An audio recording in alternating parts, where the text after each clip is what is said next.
As a OBC MPs convener గా నేను ప్రధానమంత్రిని కోరుతున్నా.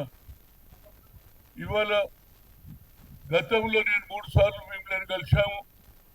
3 సార్లు ఒకటి అడిగిన మా జనాభా 60% ఉన్నది.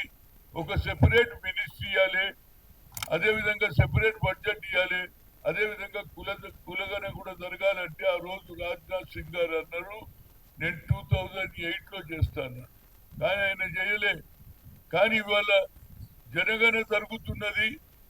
ఆ గజెట్ లో ఎస్సీ ఎస్టీ పేరున్నది కానీ ఓబీసీని టోటల్ గా తీసేయడం జరిగింది. ఇంతకంటే అన్యాయం ఎక్కడ లేదు.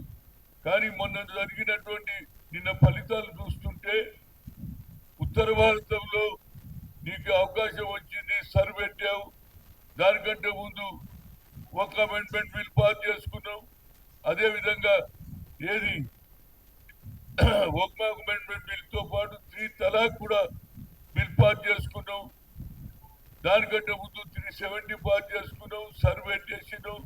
సరే ఏది జరిగినా కానీ ఇవాళ మా రాష్ట్రంలో రాహుల్ గాంధీ సందేశం తర్వాత రేవంత్ రెడ్డి గారు ఈ ప్రాంతంలో తెలంగాణ ప్రాంతంలో ఆయన కులంగానే జరిపాడు.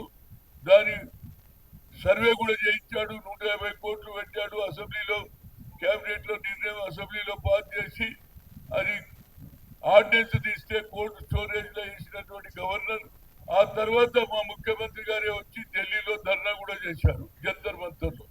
కనుక ఇవాళ ఆ సత్యం తీశారు కాబట్టి ఇవాళ నా దగ్గరికి ఇన్విటేషన్ లో మున్సిపల్ అధికారులు వచ్చారు.